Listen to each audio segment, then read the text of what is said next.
Les gars, je vais être honnête avec vous, ce genre de débrief, je ne veux pas les faire, je les hais, je veux les éviter le plus possible. Allumer la caméra pour me sentir comme sous l'ère Pochettino et dire toujours les mêmes choses, absence de jeu, absence d'intensité, absence d'envie, on s'en remet toujours aux individualités, on banalise les matchs de Ligue 1, c'est des choses que j'ai trop répétées l'année dernière. Je suis désolé, mais aujourd'hui, toutes ces phrases, tous ces mots sont valables pour ce début d'année du Paris Saint-Germain qui est catastrophique. Alors évidemment, il est trop tôt pour tirer des conclusions définitives sur l'ère Galtier, sur cette saison tout simplement, mais vaut mieux sonner la sonnette d'alarme tant qu'il en est encore temps pour se réveiller, car on est à un mois du match crucial contre le Bayern Munich. Évidemment qu'il y a des circonstances atténuantes avec le retour de la Coupe du Monde, avec plus de 10 joueurs qui ont été concernés par cette échéance, mais là le bilan de ce début d'année, c'est pas possible. Tu gagnes à l'arrache sur un penalty d'Mbappé contre Strasbourg au Parc des Princes avec un carton rouge sur simulation de Neymar.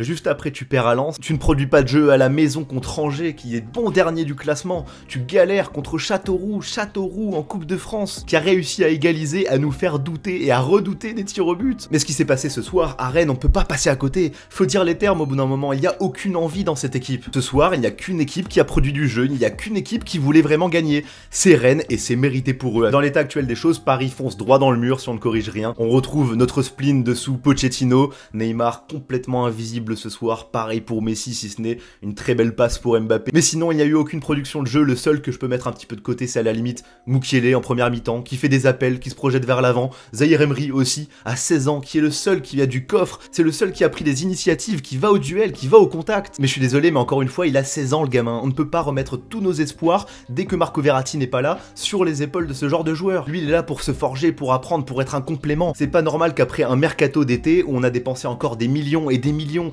sur des milieux moyens, on se dise ah bah tiens Marco est pas là, bah on va faire un double pivot avec Zahir Emery et Vitinha. Et d'ailleurs parlons-en, pourquoi cette composition, pourquoi la défense à 3, pourquoi ce double pivot, alors que justement ton meilleur joueur de ballon au milieu de terrain n'est pas là, Marco Verratti. On l'a déjà installé contre Angers il y a quelques jours, ça n'avait pas marché, il n'y avait pas d'intensité, c'était contre le dernier du championnat. À quoi bon rajouter un troisième défenseur, pourquoi ne pas mettre Danilo Pereira en pointe basse du milieu de terrain? Et j'allais oublier de le mentionner, mais tout de même, Donnarumma sort un grand match. On aurait pu perdre 2 ou 3-0, voire 4 s'il n'avait pas fait ses interventions. Alors bravo encore une fois à la défense à 3, c'est vraiment très concluant. Rajouter un défenseur pour se faire peur alors que Rennes a d'innombrables blessés, a d'innombrables absences. Non vraiment faut m'expliquer quelles étaient les ambitions du PSG dans ce match, si ce n'est de montrer tout ce qui est à jeter pour enfin s'améliorer et enfin se dire non, la défense à 3 ne correspond pas à cette équipe. Marquinhos n'y arrive pas dans cette défense à 3, au milieu de terrain c'est le désert, et devant, quant à Messi, Neymar, Mbappé qui retournent la Coupe du Monde, qui oui ça peut leur arriver, ne sont pas dedans, ne combinent pas, ne sont pas présents tout simplement,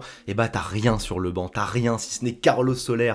C'est ça ton seul espoir quand tu te fais mener, Carlos Soler, et on nous dit qu'on ne va pas recruter cet hiver, qu'on n'a pas besoin, que le groupe est au complet, c'est ça qu'on nous dit. Alors Sarabia sur le départ, ok, très bien, mais il faut le remplacer, il faut absolument le remplacer. Je suis d'accord qu'il faut donner de la place aux jeunes, et comme je vous l'ai dit avec Zahir Emery, ils doivent être des compléments qui doivent bousculer les seconds couteaux qui ne foutent rien, mais ils ne doivent pas avoir sur leur dos la pression de rectifier le tir dans des échéances importantes. Déjà que l'année dernière c'était pas Jojo, mais au moins t'avais un Di Maria sur le banc. Là il est où le remplaçant de Di Maria? Il est où ce joueur qui peut entrer et faire des différences, qui a de l'expérience, qui a de la classe ballon au pied? Paris retourne dans ses travers et doit absolument considérer ce début d'année raté comme un coup de pied au cul pour se relever. Encore une fois, rien n'est définitif, t'es toujours premier du championnat, t'es encore dans toutes les coupes, dans toutes les compétitions, mais clairement à ce rythme là, avec les mêmes ambitions et avec les mêmes choix tactiques, je peux vous assurer qu'on aura d'énormes désillusions. Alors prenons note et allons de l'avant. En tout cas, merci pour votre attention, on se retrouve évidemment pour de prochaines vidéos, j'espère, dans la joie et la bonne humeur.